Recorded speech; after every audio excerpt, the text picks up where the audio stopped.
Looking at our world from a theological perspective. This is the Theology Central Podcast, making theology central.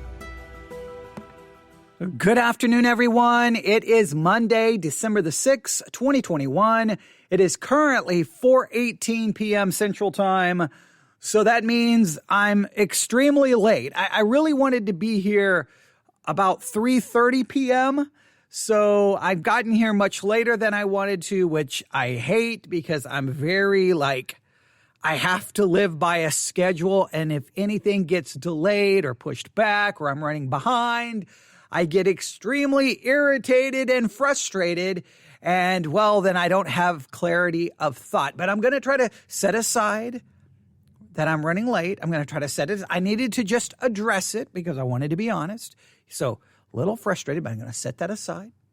And we're going to use the time that we have right now to hopefully advance a very important conversation. Now, you know where I'm coming to you live from. I'm right here in the empty sanctuary of Victory Baptist Church, located right here in Ovalo, Texas, where yesterday it was, 80 degrees, and right now outside it's 49 degrees. Yes, that's not funny. No, I'm not happy. It's supposed to get down to 30 degrees tonight, so this will probably be the last live broadcast you ever hear. I will probably die tonight because I know what you're saying. You're exaggerating. No, actually, I'm not. I don't like cold weather. I don't. That's why I live here in West Texas, right? And that's why you should move to West Texas, where typically it's warmer than it is right now. But that's what's going on. That's the setting. But I am stressing that I'm coming to you from inside a church because I've asked a very important question. If you were with us, it wasn't labeled part 1.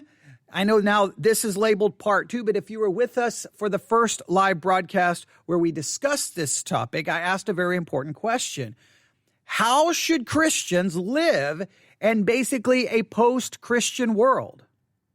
When I'm sitting here inside a church, when Christians, they come into this church, obviously to hear the Word of God preached, to hear the Word of God taught, sing, pray, participate in the Lord's Supper or baptism, those types of things. That's why they arrive at church, to be equipped as saints, so they will not be tossed to and fro with every wind of doctrine, to be equipped for the work of ministry, all right? So they come to church. We know what is supposed to take place inside the church.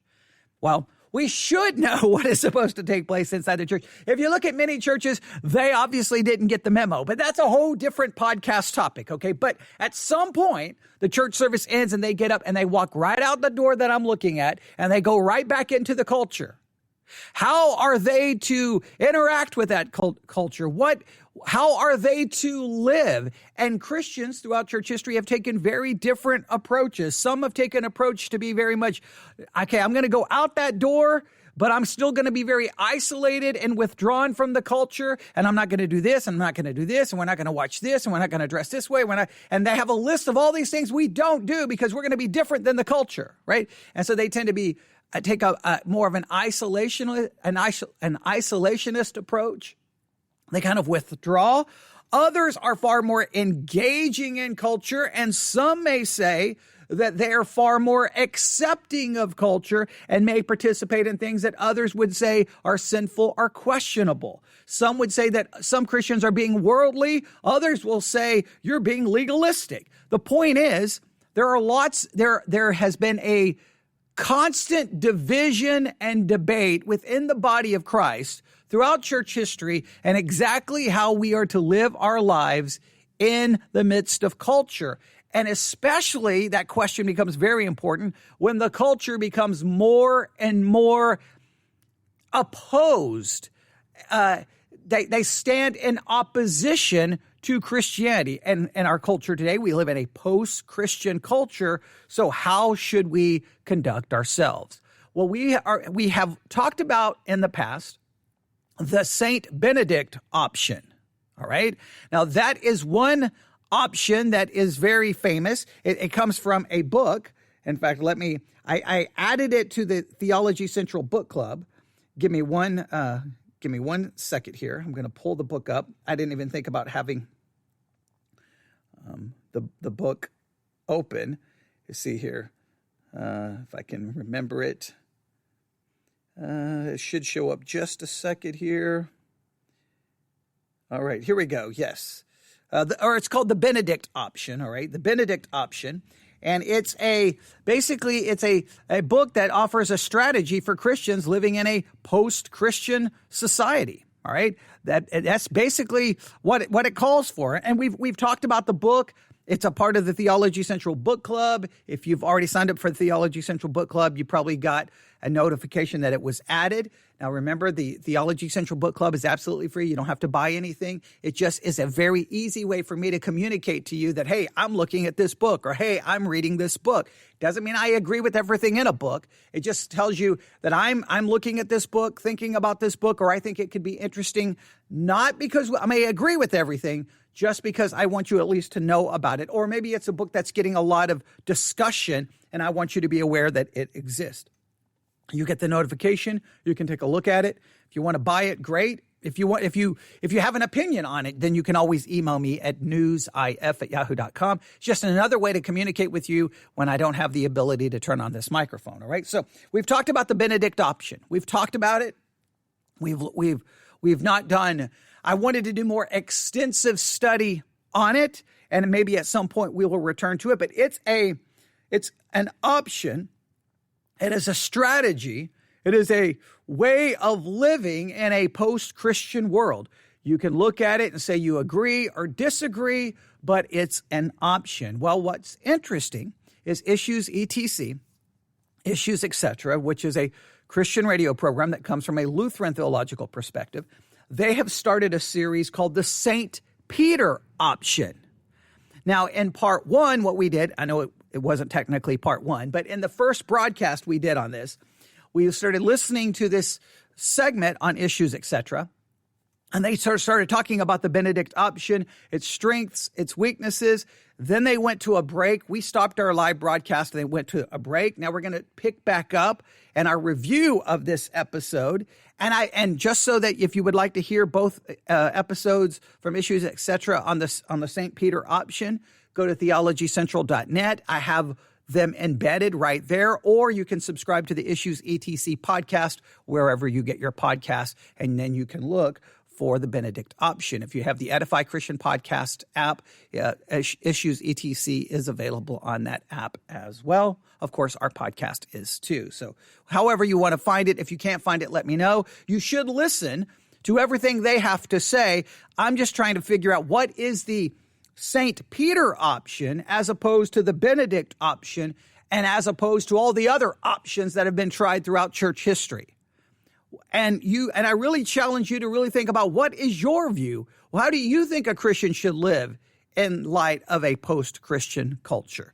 Have I received a lot of emails with people giving their perspectives? Yep. Hopefully this will spark a bigger discussion. Sometimes I think a podcast episode is going to spark a lot of conversation, a lot of discussion, and it is met with resounding silence. Then sometimes I will record a podcast episode thinking no one's going to care, and I'll get 50 emails. And I'm like, wait, what just happened? Wait. And so I'm horrible at knowing what you want to talk about or what you want to discuss. Here's my strategy. I have no clue what people actually want to hear. So do as many episodes that I humanly can, and sooner or later I'll find something that you want to talk about. That's my strategy, right? Clearly I'm not good at going, wait, this is going to be the topic, because I'm usually wrong. But if I keep doing enough episodes, sooner or later, look, if I cover every topic that has ever been discussed in the history of the world, there's got to be at least one of them you're interested in. But no, I think this is a very important one. And, well, we're going to just jump back into Issues ETC. And this is their second segment on the St. Peter Option. And I don't know how far they go before they go to another break. When they go to the break, we'll have to stop because then I'll have to try to sit there and fast forward through it, and it's not very professional. So we'll just stop when they go to break, and then if we need to, we'll come back and do another episode tomorrow, or not tomorrow, probably Wednesday or Thursday, but we will see. Are you ready? All right. How should a Christian live in the midst of a post-Christian culture? Now, the one thing I believe that everyone who has these conversations right now about, well, should we do this? Should we do this? I think everyone is missing the bigger question, and to me, the greatest danger. I don't think Christians have a strategy right now and how to conduct and carry on in the midst of a post-Christian church. Everyone's worried about what to do with the post-Christian culture. I believe what's getting ready to happen, and we're fast approaching it, is we're going to basically end up with a post-Christian church where the church has been so either politically hijacked or so abandoned biblical Christianity that Christians are going to be looking around going, I don't have a spiritual home. I don't have a church. Nobody wants to talk about that problem. Right now, everybody wants to talk about how do we handle the post-Christian culture? Now, we're going to listen to what they have to say about that, but I think we need at some point someone to write a book about the option for dealing with a post-Christian church. I know you think that's hyperbolic. I know you think I'm exaggerating, but I really believe that is where we're headed, and headed far faster than you want to believe. But let's listen to what they say we should do as it relates to culture. Here is the St. Peter option. And, well, you will just jump in and it'll all make sense. All right, here we go. We're beginning a new series, the St. Peter Option, Living as Exiles in a Foreign Land, with Pastor Peter Bender of the Concordia Catechetical Academy. Peter, if you would, as you promised, take us into 1 Peter chapter 1, where you say you find a baptismal doxology. Yeah, I'm going to, we'll do some verse-by-verse looking at, but today I just want to note that under this theme, Christian joy and hope under persecution and suffering, the epistle begins in verses 3 through 9 with a baptismal doxology, a baptismal song of praise.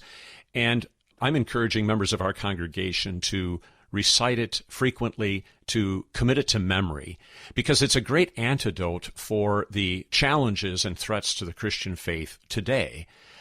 Look at how it is. I'll just read it for you. Blessed be the God and Father of our Lord Jesus Christ, who according to his abundant mercy has begotten us again to a living hope through the resurrection of Jesus Christ from the dead, to an inheritance incorruptible and undefiled, and that does not fade away, reserved in heaven for you, who are kept by the power of God through faith for salvation ready to be revealed in the last time.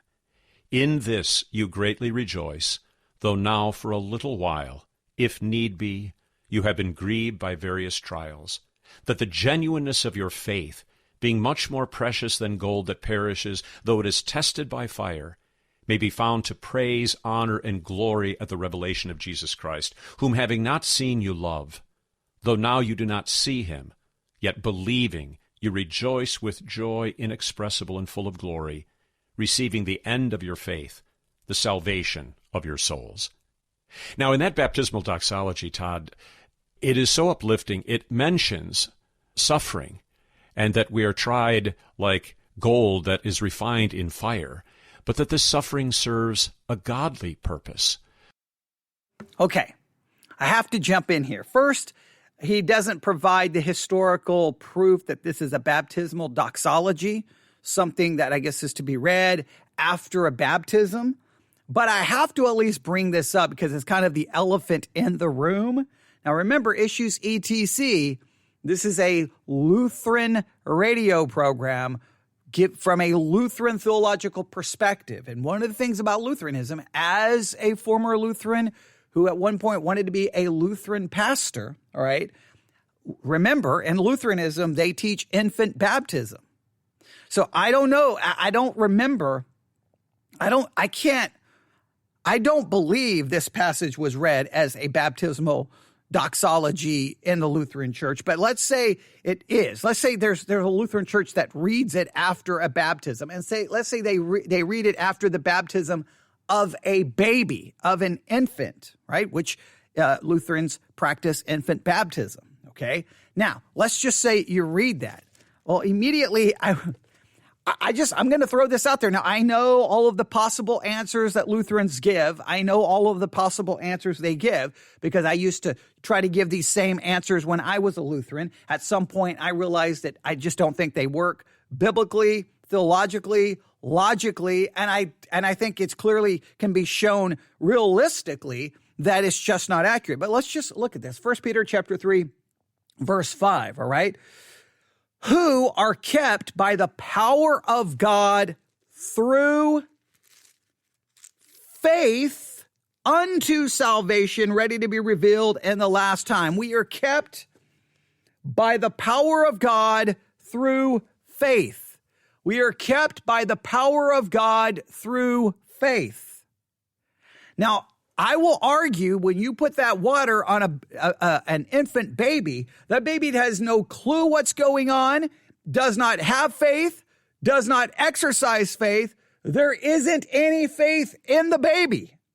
So when you say that you're saved by salvation by faith and that we're kept by the power of God through faith, that baby doesn't have any. Now, I've heard all of the different explanations. Well, it's the faith of basically the people bringing the baby to be baptized, right? The godparents or the parents, whoever is bringing the baby to be baptized, it's something about their faith. Well, that just seems absolutely ridiculous, because if that's the case, then everyone in the church can just pick a lost person and we can just have our faith somehow transferred to them and it'll be sufficient enough for them to be saved. Well, we know that doesn't work. So there's nothing in the Bible about my faith having somehow have some power for someone else, whether it's a child or an adult. So that doesn't work. So then they try to argue, well, a baby can have faith. Look at John the Baptist. Look at what happened to John the Baptist. Wait a minute. If you look at what happened to John the Baptist when he was in the womb, you can't make that one-time event now prescriptive for every child that's baptized. And first of all, John the Baptist, when he leapt in the womb, he hadn't been baptized. All right. So they try to make it like, see, when you baptize the baby, then the baby is given faith. Right. So that baby now has faith. Well, I used to teach the young people in the Lutheran church, right? I used to teach the teenagers, right? And I did different things with the teenagers. Trust me, they had all been baptized. Many of them were absolute, rejected God, atheist, agnostic, could care less. So what happened to the faith that they were given? So then I was told, well, you can give the baby faith when you baptize them, but then they can lose the faith. All right, it just becomes, the whole thing just falls absolutely apart. I just find it funny. This is a baptismal doxology talking about being kept by the power of God through faith. And you put water on little babies' heads that clearly have no faith. And then you try to claim that the baptism produces faith or puts faith in them. And then they grow up and you can clearly demonstrate, well, what happened to the faith? Well, then you say they can lose the faith. So then you're not saved by faith. Oh, the whole thing just becomes a train wreck of epic proportions. So I just have to at least address that. I still want them to get to what's their way of supposedly living in a fallen world, or not in a fallen world, in a post-Christian culture. I mean, obviously the Bible tells us how to live in a fallen world. I think in some ways, yeah. I think a lot of times we forget that we already live in a fallen world. But when the world gets really, really bad, then we're like, okay, now it's really bad, so now we need to know how to live. I think we should have been asking, how do we live in a fallen world from the moment we're saved? I think that's one of the key elements of discipleship, but we won't go there. Now, there's some other things in this passage I'm going to give them the opportunity to talk about, but I just had to address that. I had to address it. I know it's not.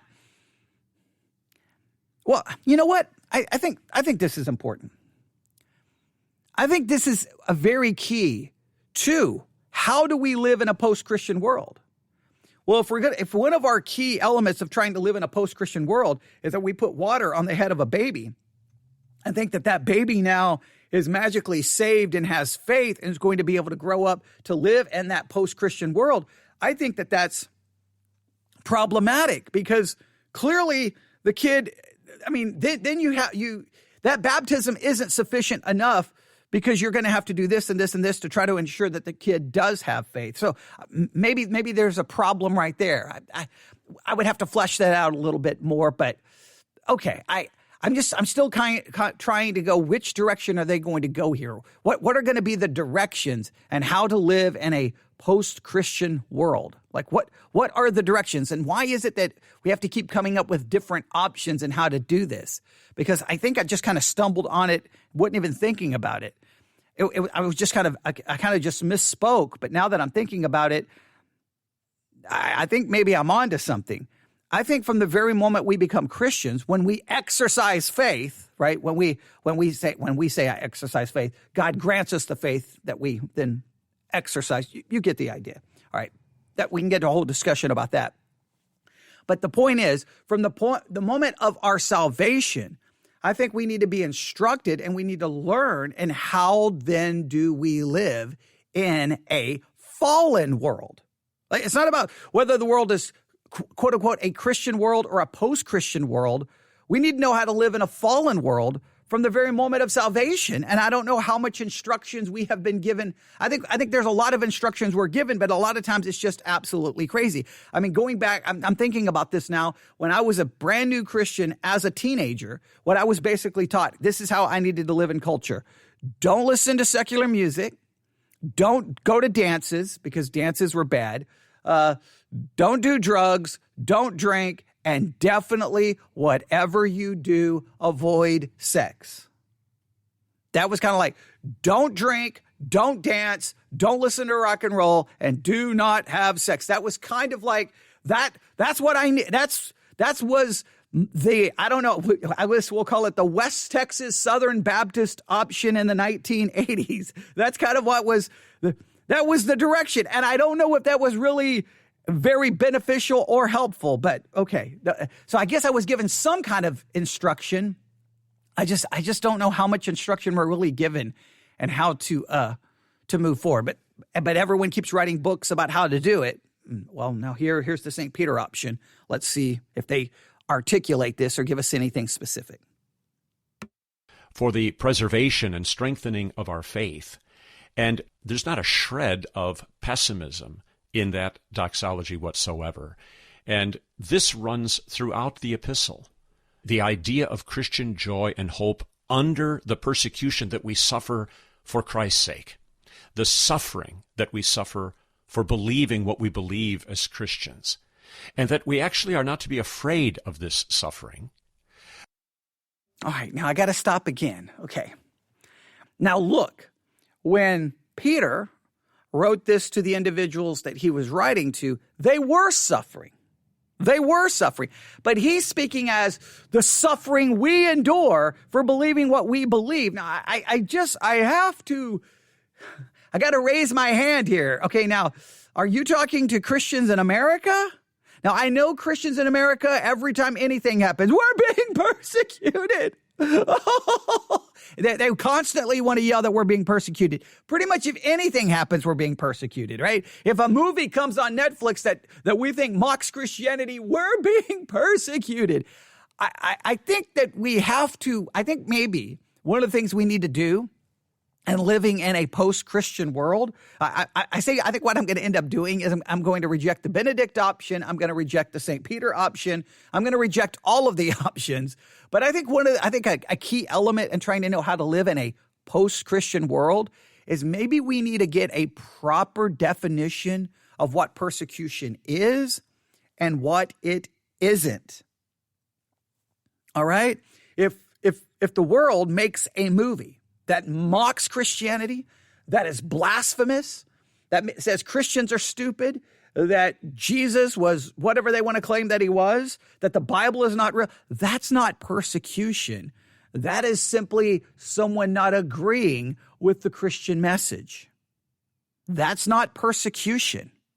If a comedian does a comedy special and mocks Christianity and just rips it apart, that's not persecution.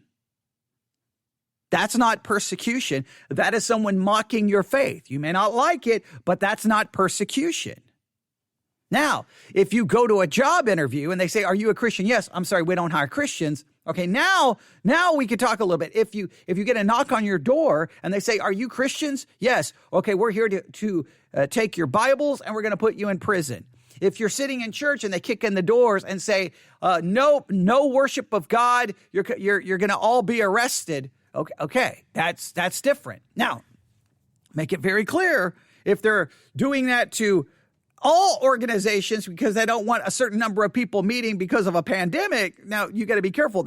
Is that Christian persecution, or is that maybe laws that you disagree with that are being equally applied to people of all different faiths and all different groups and all different situations? I just have to throw that out there because people say, see, that's what's happening right now. I just think, look, if we're going to go to 1 Peter and say these people are suffering, I mean, come on. Now, there are Christians in some parts of the world right now who are suffering, who are being persecuted, who are being beaten, who are being tortured, who are being jailed, who are being killed. All right?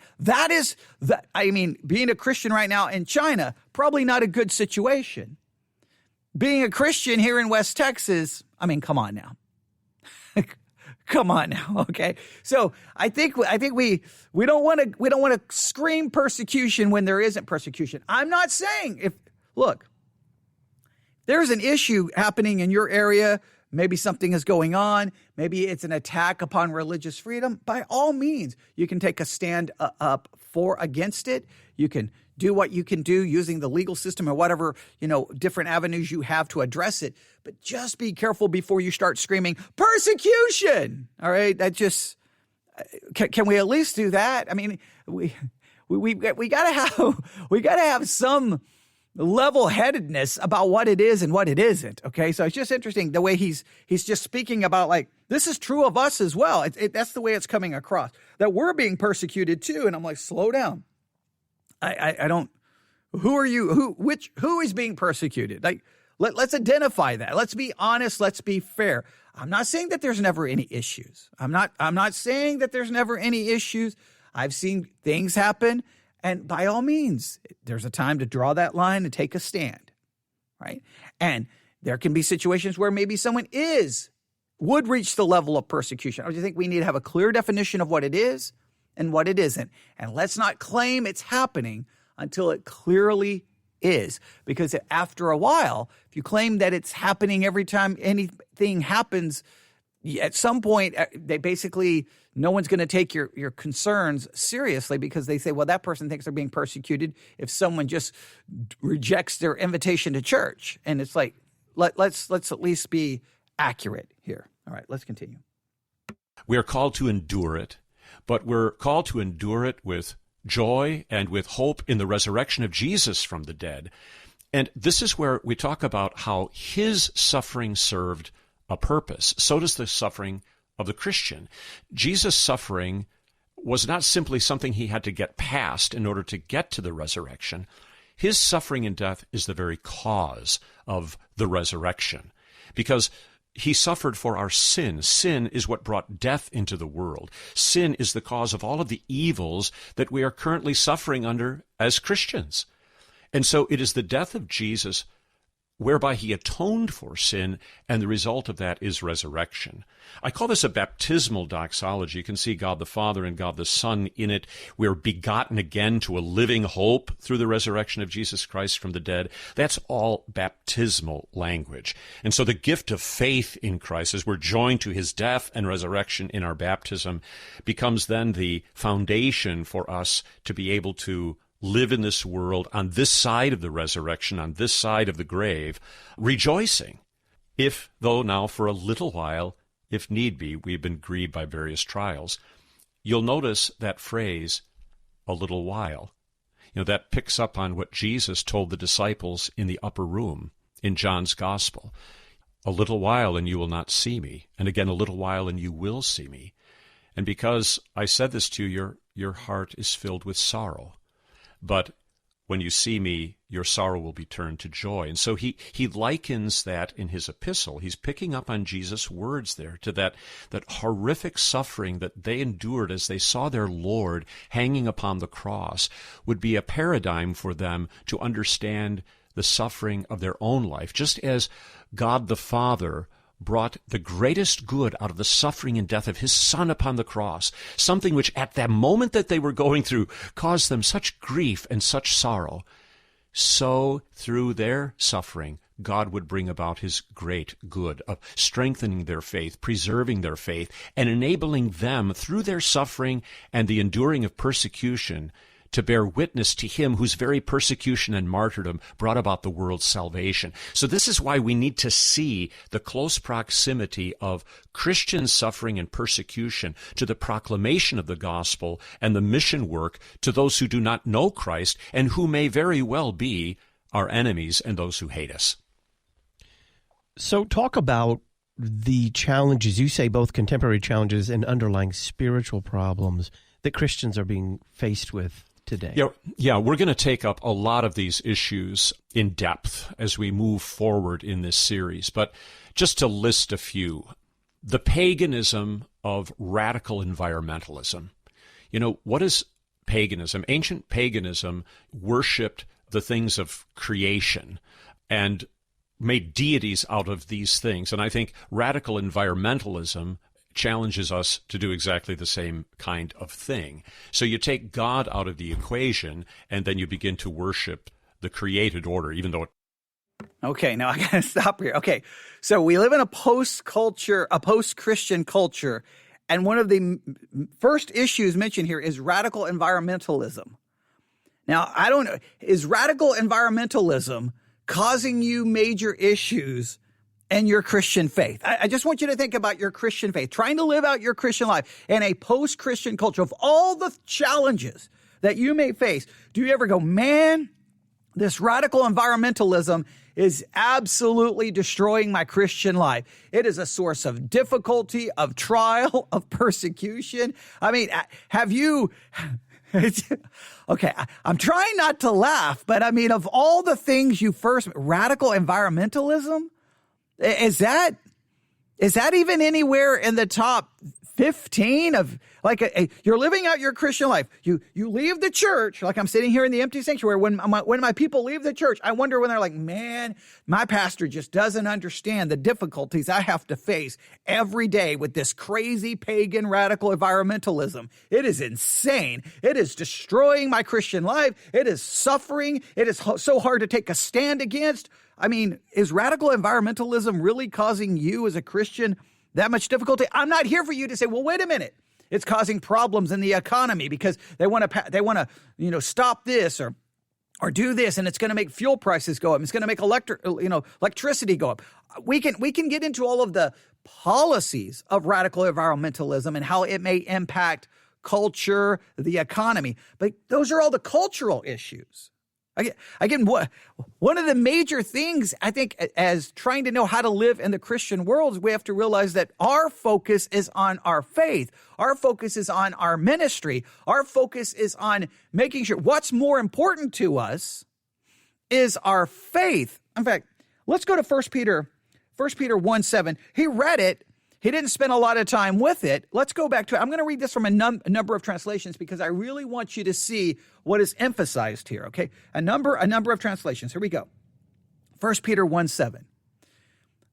These have come so that the proven genuineness of your faith, speaking of trials, they have come to prove the genuineness of your faith, of greater worth than gold, which perishes even though refined by fire.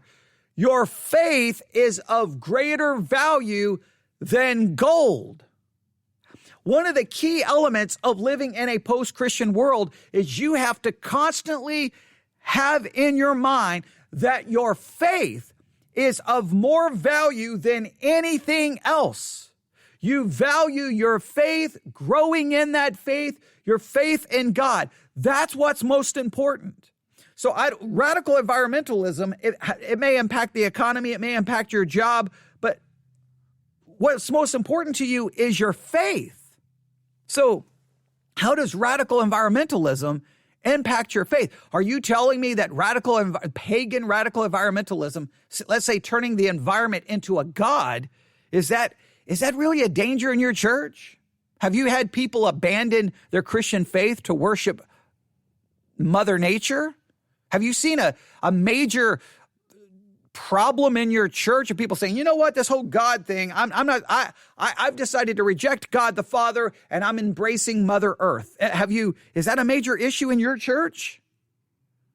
Like, I think of all the heresies running through the Christian church, radical environmentalism doesn't even show up. Of all the issues that I've never had someone call me saying, hey, Pastor, I am really, really, really struggling with pagan radical environmentalism. I just want you to know I am really struggling with this. I'm just a little baffled. I'm a little baffled by this one. I have to be honest with you. I mean, there's a lot of things I thought they would mention that right there. There's a lot of things, but I just think we have to have the mindset that my faith is more valuable than actual gold.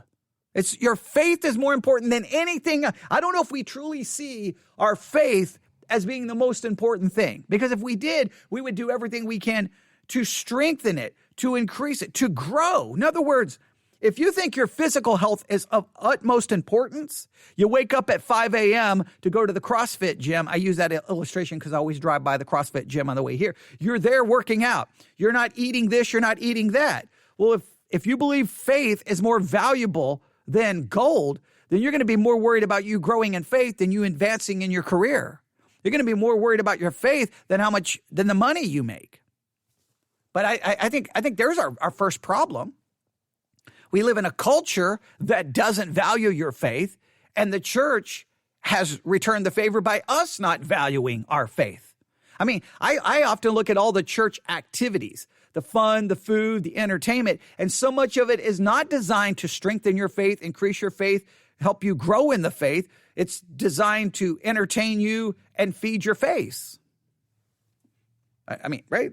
So, I mean, I know that's going to make some people mad, but I mean, if we're going to really talk about how to live in a post-Christian culture, we need to get down to some real issues, not pagan radical environmentalism. It's just really weird that this is one. But let's see what he has to say about this. Is not called as Mother Nature and so forth.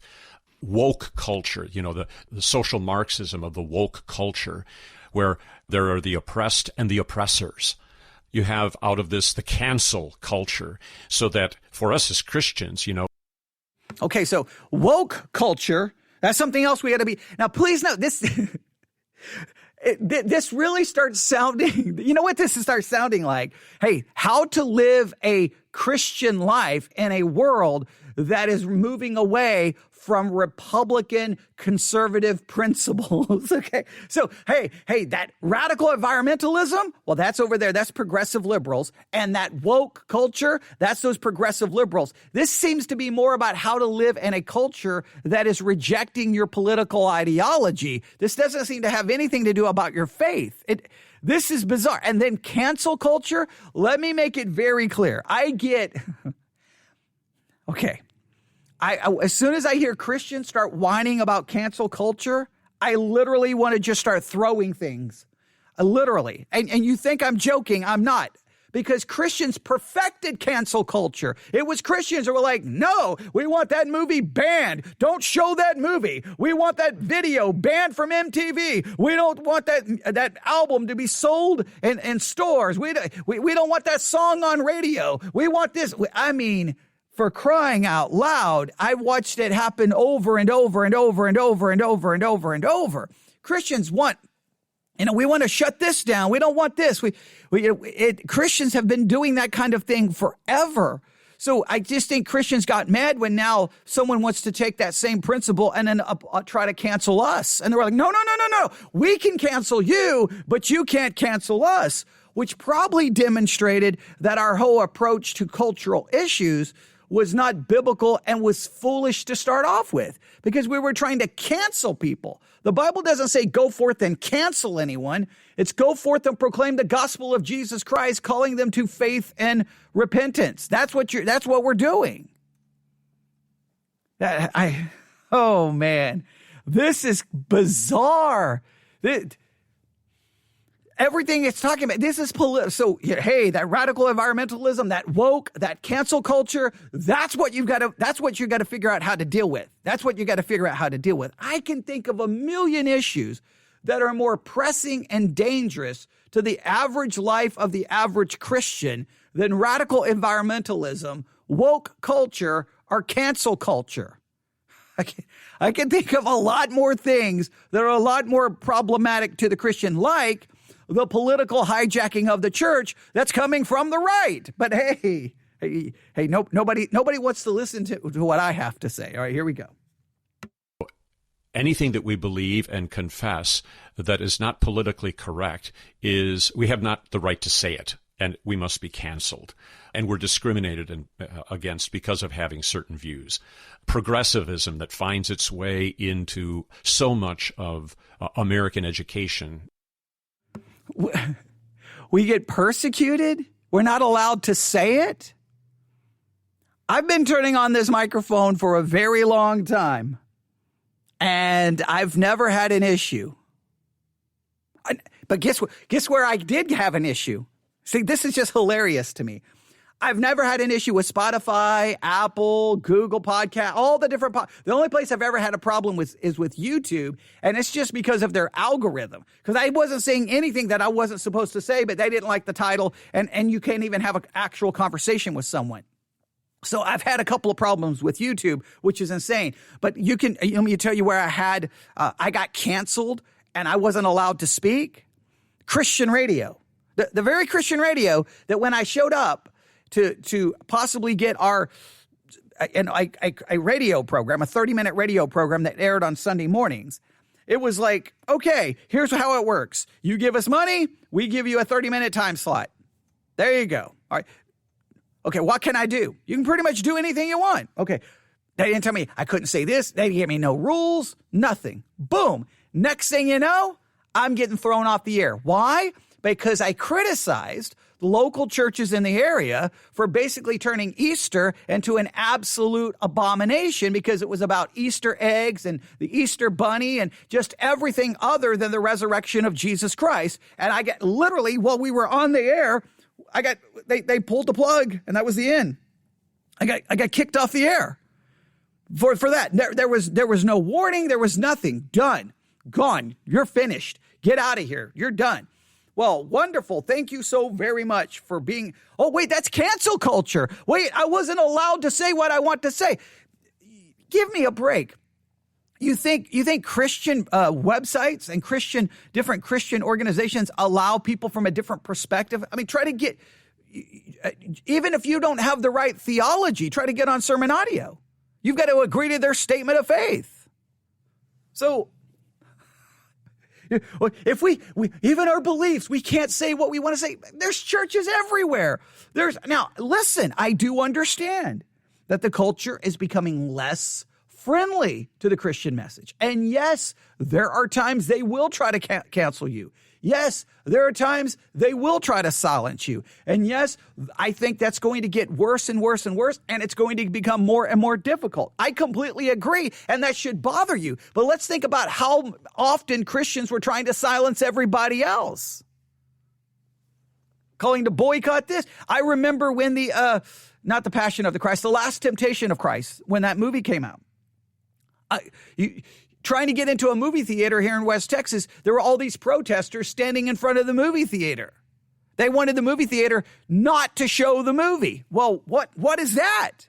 What is that? Were you persecuting them? What was that? So it's just, I just find it's just sometimes, it's just so weird. Everything he's talking about, this sounds more political than it does theological, biblical, or spiritual. Hey, we got to stand against this progressivism. What about the warning about the church not being hijacked and co-opted by the political right? So this is becoming more frustrating the longer I really thought this was going to be, this is going to be really cool. They're going to really have some really good ideas and how to live in a post-Christian culture. This is not the St. Peter option. This is how to live as a Republican in a more liberal-dominated society. That's what they should call this. Today, the effect of Darwinism, which is actually, Darwin was an atheist, and Darwinian evolution has had further effects today, not simply in biology and so forth, but upon societal beliefs and man's self-appraisal of himself. And so Darwinism would certainly not confess any notion of original sin and the corruption of man, but would actually promote the thesis that man is constantly progressing and getting better. Okay, now, this one's a little bit more interesting. How should we handle Darwinianism? How should a Christian deal with a culture that has embraced Darwinian evolution, all right?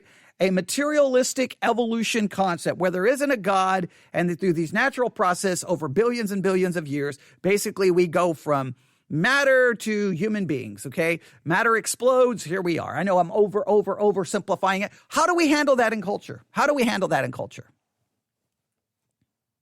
That's a good question. How should we handle it? What should we do? What should we do? I should just stop and have everyone send me their own answers, but I'm just going to throw out a couple of things. You know what? It doesn't matter what the culture thinks. Here's my approach.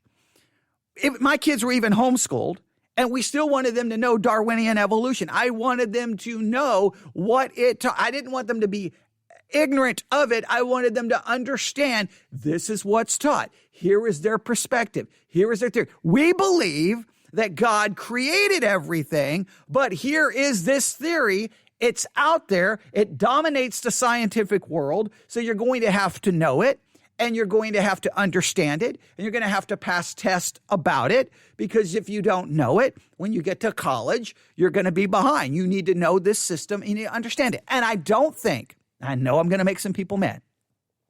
I don't think if your child goes to a public school and they have to write a paper or something on Darwinian evolution, that they have to say, nope, I'm not going. I refuse to do it. I'm only going to write a paper that explains a 6-day, 24-hour creation.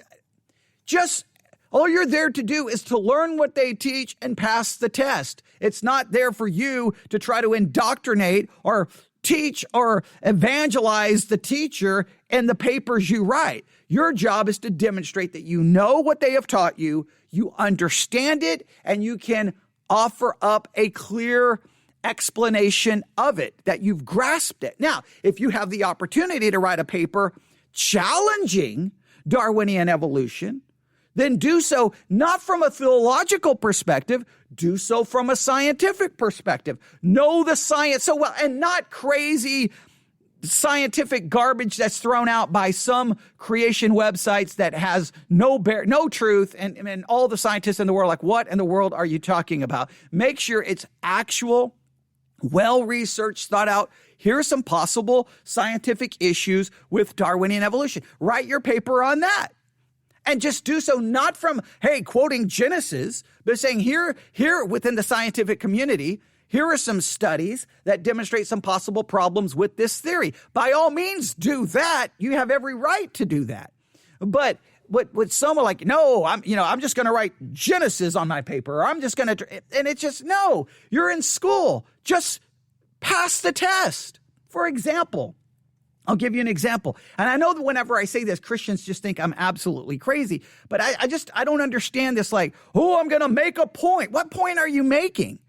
You go to that school, that's what they taught, pass the test. Write the paper, read the books, gain the knowledge. It doesn't mean that you are having to, it's not like, hey, do you believe in Darwinian evolution? If you don't, you cannot pass the class. Now, if that happens, that's different. Now they're challenging what you believe. You are to just demonstrate that you've mastered the material, the curriculum. You can pass the test.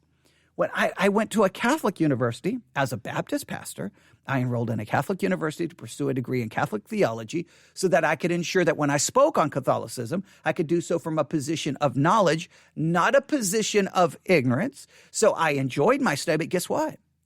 I didn't write my papers trying to argue against Catholic theology.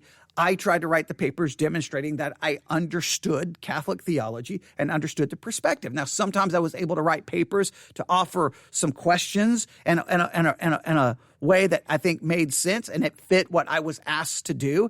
And it was there not to try to, hey, I'm gonna prove to this teacher. It's like you're going to prove to your teacher all of a sudden that they're wrong and you're right.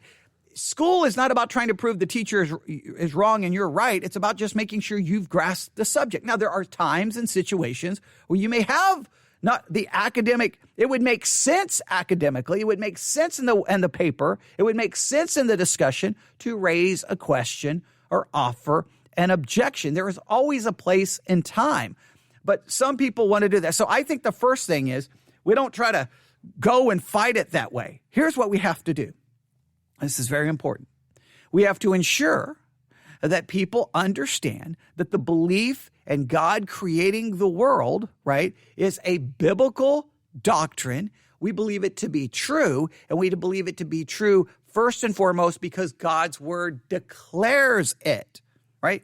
And yes, maybe there's some scientific things that call it into question, but we believe it because God's word says it. So our job as Christians is to know, no, here's what God's word says. God created the heavens and the earth. We are not the product of time and chance.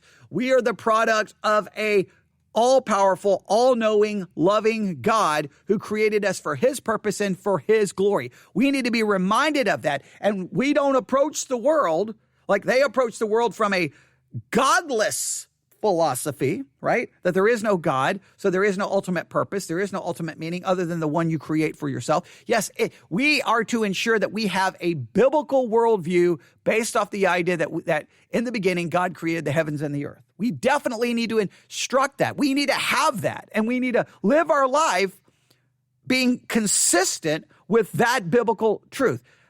Our job is to live it out and to understand it, but I think it's interesting.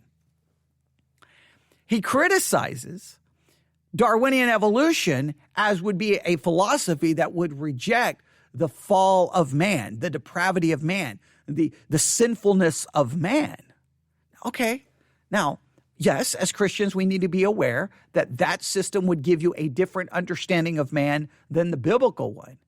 But once again, it's the focus on what is the culture doing? How about Pelagianism?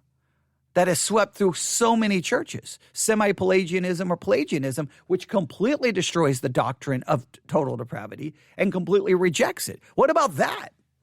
See, I'm more worried about what's in the church. The culture rejects God and therefore has an origin story that's different than the Bible.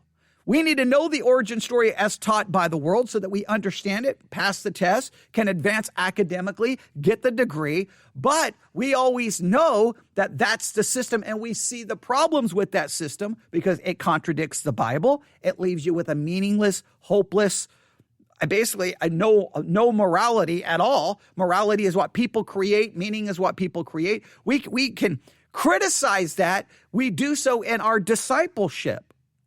But some Christians want to then try to fight. No, we want the public school to teach creation. Do you really? You really want the public school to teach creation? Really? So you got a teacher who's possibly unregenerate, ungodly. You want them to teach the biblical story of a creation. I don't know if I want them teaching that. I want the church to teach it.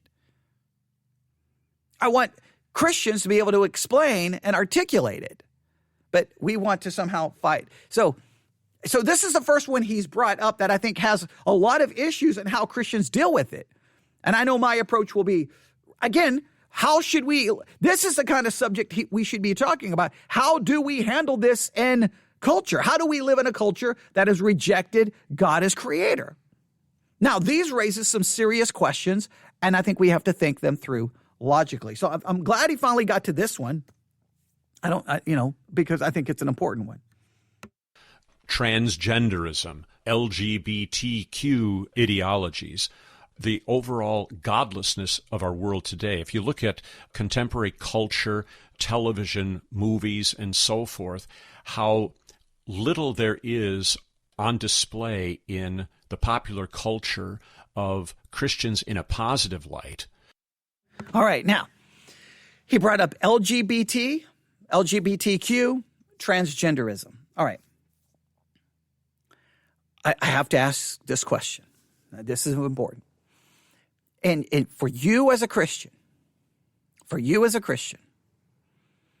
how negatively has LGBTQ movement or transgenderism impacted you spiritually? How has it negatively impacted your church or you as a Christian? Now, I know I am not in any way, shape, or form saying that any sexuality that is opposed to biblical sexuality is correct. I'm not in any way saying that it is correct. My question is, how much has it negatively impacted yours? Like, the key is, how do I live in a world that embraces LGBTQ or transgenderism? How do I live in this world? Now, there are some issues with the transgenderism. I understand there are some issues.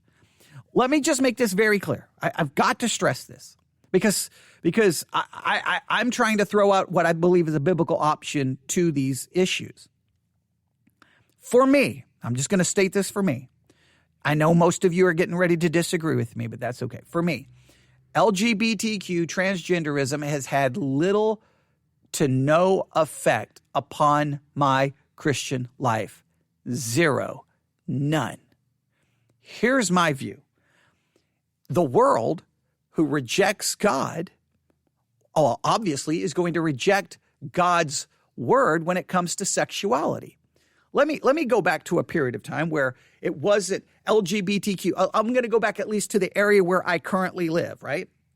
Back when I was a teenager, yes, I knew two females who were lesbians, who I went to high school with, right? One of them I had a crush on and asked out, and we became kind of friends, but we found out that obviously she wasn't into guys, all right?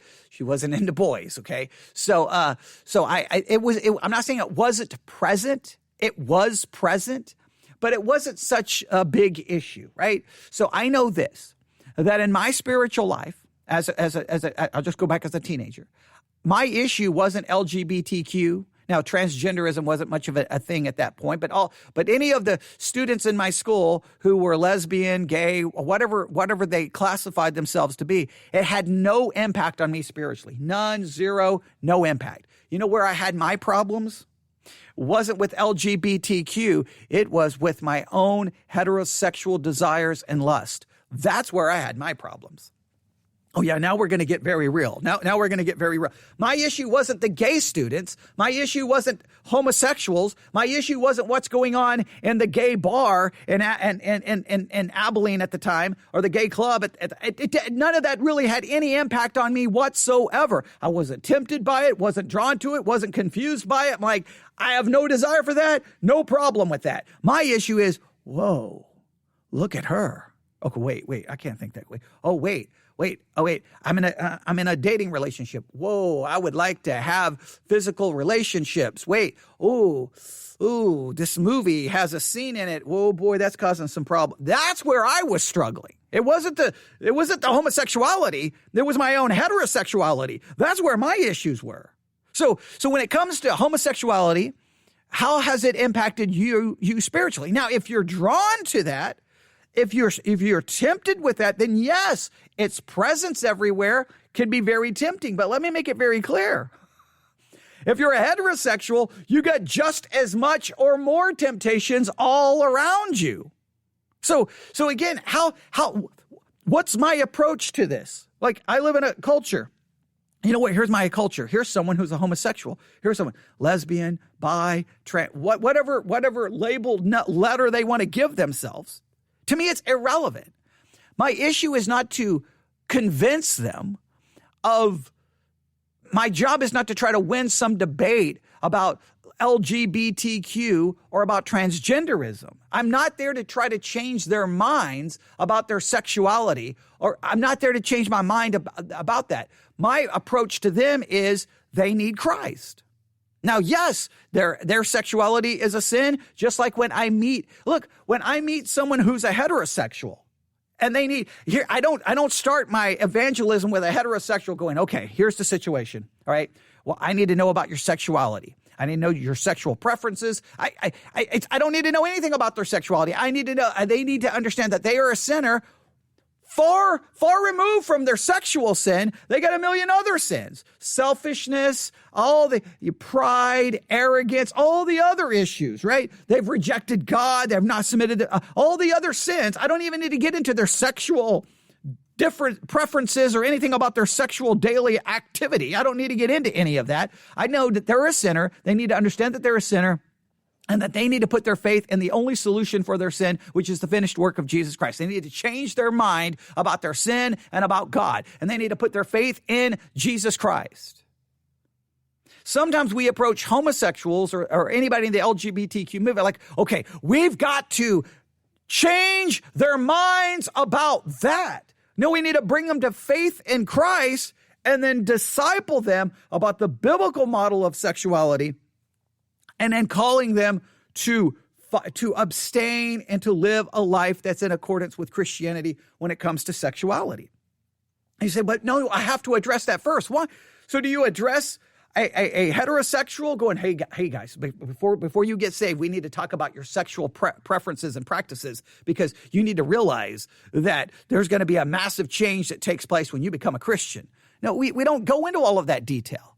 So it's like the Christian world, in many cases, the way we want to handle the LGBTQ world is this is really what we want. We want all the lesbians, gay, bisexual, we want all of them to change their sexuality so that the world doesn't have that in it anymore. It's like, so we don't really care about their salvation. We just don't want them to practice a lifestyle that we find disturbing, disgusting, and we don't like. Well, that's not the way the Christian approach is. Who cares? They live that way. Yes, I believe it's sinful, but they need salvation. They don't need to reform their sexual lifestyle. They need salvation, and then through salvation, discipleship, and then learning to live out their Christian life, no matter what their sexual preferences may be, and then trying to submit their life now to a biblical lifestyle that the Bible lays out in regards to sexuality. Same thing with transgender. If I meet someone who's transgender, I could argue about, well, wait a minute, biologically, you're this. Wait a minute. We could get into a whole discussion about that. But once again, first and foremost, they need salvation more than they need anything else. And it's like sometimes I think Christians just want to win a culture war and win a debate. So my approach is to show love, show mercy, show grace. Don't compromise my belief about what's sinful. Call them to faith in Jesus Christ. And then if they say, well, I have believed in Jesus Christ, well, now let's talk about your actions. Let's talk about your life. Let's struggle with it, because we're going to have to work on it. Just like you have to work with that 16-year-old, 17-year-old guy who's a heterosexual who's struggling with all kinds of sexual issues in his life, whether it's pornography or whatever else, his relationship with his girlfriend or whatever the case may be. It's just weird the way we approach. It's like we want to win a cultural battle, and I don't think that's the way it approaches. So now these are issues that we have to deal with. So evolution, how do we deal with it? The LGBTQ. Now some of these are more political issues. Now these have very strong theological and biblical implications. I know we're already over an hour. Let me see if we can get a good stopping point here.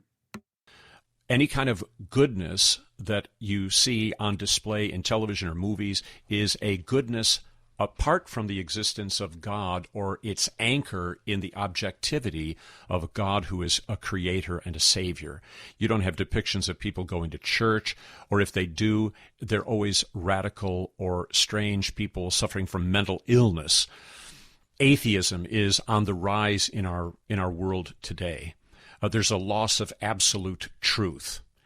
And so we could go on, just listing out contemporary challenges, but it becomes depressing for us as Christians. How do we engage in a world that hits us on all sides with challenges to our faith? And we're not going to be able to be, nor are people going to be able to be experts in all of these things, this litany of things that I just went through. So we need to be experts at Christ, at the gospel. We need to immerse ourselves into the promises of God. The common denominator in these challenges to Christianity is that Christianity and the God of the Bible must be destroyed. And I think we need to understand that and not react to it with equal venom and vitriolic spirit, which is meted out against us. That's our natural tendency. That certainly is of the flesh. But to counter that in the way that Jesus did, for the world around us, Christianity is an impediment to the advancement of mankind. We need to counter that and show that what Christianity offers is a better way, that the gospel is a better way, and that the gospel permeates our understanding of every way in which we live and the positive things that we have to offer to the world. The underlying spiritual problems of all of these things that I went through are as old as the fall into sin itself. You know, the fall into sin was man turning away from God's good word that was the source of life to eat of the tree of the knowledge of good and evil, which God had not given them to eat. And they did so believing Satan's lie that God was withholding something good, that if they would only eat of this, then they would get what God was withholding from them, which was really good. Now, that was a lie. They were already made in the image and likeness of God. But they believed the lie, and they plunged themselves and all of humanity and the world into sin. So this underlying spiritual problem of turning away from God's word, and what Adam and Eve lost, what they let go of, was the idea that what God had created and what God had given was really good. It was a rejection of what God had ordered as good in favor of the disorder and the self-centeredness and the lovelessness that would flow from a rejection of God as both creator and redeemer.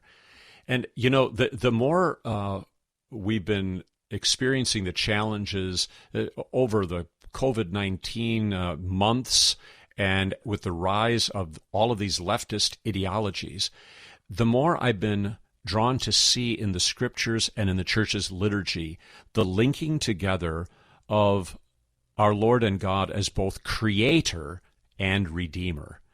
Creator and redeemer. And that's significant because what Adam and Eve turned away from in the garden in God's good creation was really the better way that we still have to offer to the world. And what Christ has redeemed is the created order, what it is to be a man and a woman and a husband and a wife and marriage and family and so forth. And the identity and the significance of all of this is anchored in Christ, our creator and redeemer. Pastor Peter Bender of the Concordia Catechism. All right. Now, a lot of good things that we could talk about there. There's some good to that. I think, once again, he mentioned leftist ideologies, ignoring the right conservative. It's just so crazy to me that the church is like, the leftists. And if you want to restore that created order to people, let me make it very clear. We don't restore the created order by winning a culture war and forcing the quote unquote created order upon unregenerate hearts.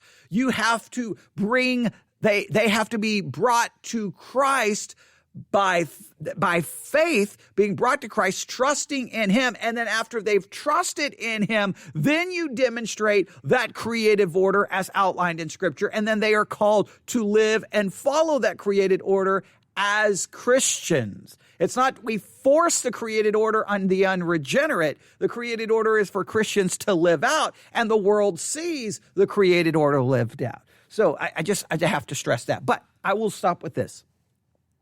If you go to theologycentral.net and go to the blog section, theologycentral.net, go to the blog section, you'll have to go down a couple of posts. You're going to see one called Christians Living in the World. Christians Living in the World. And what I have here, I have posted one of the earliest pieces of Christian apologetic writings. We're not sure of the author. It's probably written sometime in the 100s, 100 AD, somewhere in the 100s.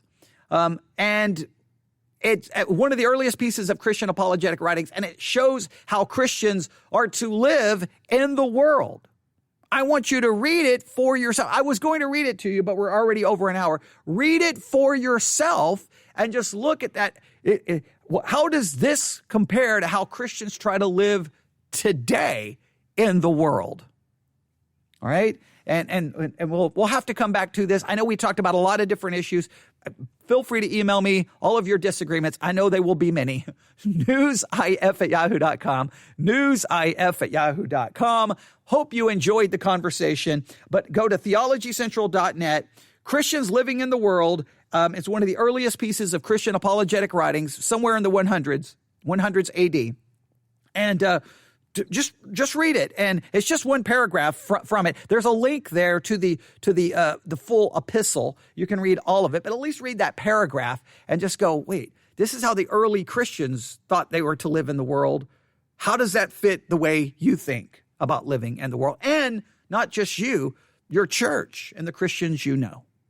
All right, we'll stop there. I wish I could bring this to a better conclusion, but hopefully we talked about enough important issues there that may spark, hopefully, a broader conversation. You can email me, newsif@yahoo.com, newsif@yahoo.com. Thank you for listening. I should be back on the air here shortly. God bless.